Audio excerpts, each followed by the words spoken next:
Hey survivors, this is Poppy from the Undead Chill YouTube channel, and the 7 Days to Die devs just dropped some news about the Storms Brewing 2.0 update. I want to talk about it, so let's do that. Now, I won't be going over every single detail that they posted. If you want to check this page out, I will post a link to it down in the description box below. Now, one of the biggest pieces of news that dropped is we got the official confirmation that the new update has been delayed. Originally, the target date for the experimental release was April 15th. Now, of course, we already had a sense that things were going to be delayed, but now we've got official word from the devs that things have been delayed by several weeks, as they put it. Now, several weeks could mean the end of April. It could also mean into May. We will just have to wait and see. Hopefully, we'll be getting an update sooner than later. This post that they posted has a ton of really cool information about the update. Let's really quickly just dive into a few points that have me very, very excited. One of the points that I want to talk about is this idea of elemental survival. We knew this was coming, but it's so cool to just see some of the information that's been posted here. This point here about the fact that the player is going to experience radiation damage, cold damage, heat damage, and even smoke damage. And I kind of love that. Now, from the official account on Twitter, we saw this tweet. Guys, I'm still going to call it Twitter. I can't help it. We saw this tweet a while back about, the burnt forest and this idea of excessive coughing and burning if you go into the biome and you're not prepared for it. I love seeing the information here that the player's going to have to craft some sort of consumable to give them almost kind of a temporary immunity to whatever hazard is present in a certain biome. For example, you might get some sort of drink or pill that gives you a temporary immunity to radiation in the wasteland. I love this. I mean, we've seen those kind of gameplay elements in some of the overhaul mods, like Darkness Falls, but I really love the fact that we're going to start to see that in vanilla. I love also seeing the fact that you'll be able to complete certain challenges to be able to unlock permanent elemental immunity in whatever biome you decide you want to craft your base in. The thumbnail to this video was a glimpse of one of the new zombies that is coming to 2.0. We've already seen some images of the desert plague spitter, which looks so cool, yet terrifying.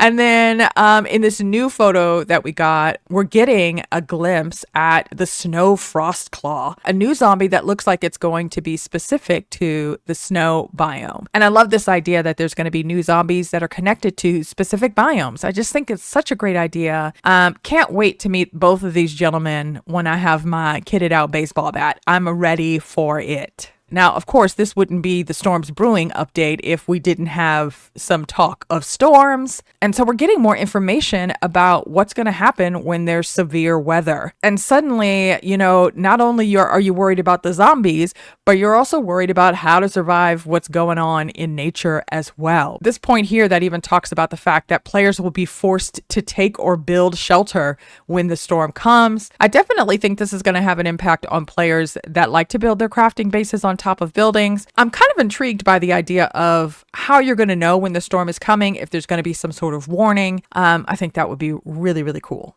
I also love the fact that there's going to be unique storms for each biome, which, I don't know, like dust storm in the desert, blizzard in the snow biome, etc. Now, there's already been lots of talk about the new higher game stage zombies. Yes, please. So excited about it.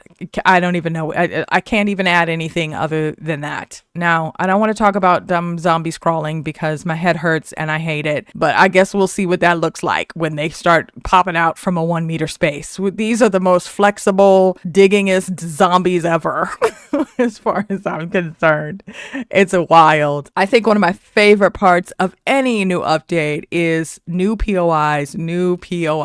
Let's go. Looks like there's going to be a whopping 50 new points of interest that are going to be added into the world. Can't wait to explore them all. It also looks like they're taking a real look at how to bring more variety to wilderness POIs, which I think is kind of cool, right? Because I usually am trying to get out of the wilderness and into a city, but I don't know if they make the wilderness interesting. Maybe we will see more of Poppy in the wilderness. I love it. I think for a long time, I've really been excited about the idea of DLCs, and I've heard this rumbling of talk about new cosmetic DLCs. And so there's a little bit of talk about that in this information that was posted. Look, I'm going to admit to you that I am that person that cares about what she looks like when she's playing a video game. I want to look cute while I'm killing the zombies. So I love this idea that you're going to be able to wear the kind of armor protection, like you're going to be able to wear whatever armor set you want to wear so you can get your buffs, but you'll also be able to choose like what it looks like cosmetically. I think it's such a great idea. I've seen it in other games and I'm really excited to see it come to 7 Days to Die. I'm also really excited about DLCs. Yes, take my money. Shut up and take my money. Give me cute clothes and you can have my money. So very excited to see what that's going to look like, as well as the Twitch drops. I think it'll be really, really interesting. There's lots of other information here about the update, but I just really quickly wanted to talk about a couple of those points, and of course to share the news about the delay. Hopefully we'll be getting a new release date very, very soon. I can't wait. I'm very excited to jump into the update and to start creating more and more content around that. Anyway, that is it for me. Thank you so much for hanging out with me for a few minutes while I ramble on about this game. I will see you very soon. Thanks for watching. Bye.